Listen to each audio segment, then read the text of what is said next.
మామ నీకు 6 సబ్జెక్ట్ ఉన్నాయి కదా, మనకి 6 రకాలు చెప్పనా? చెప్పరా.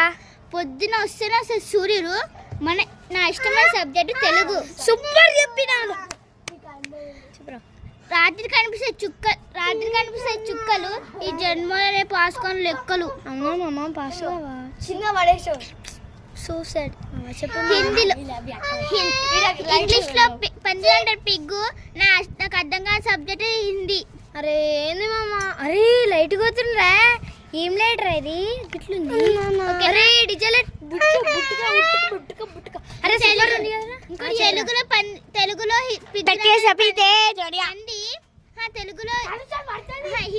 తెలుగులో పిగ్ అంటారు పంది. నా అర్థం కాని సబ్జెక్ట్ హిందీ. బా కరెక్ట్ చెప్పిన దానికి. తెలుగులో పంది అంటారు పిగ్. గ్రామర్ రాసి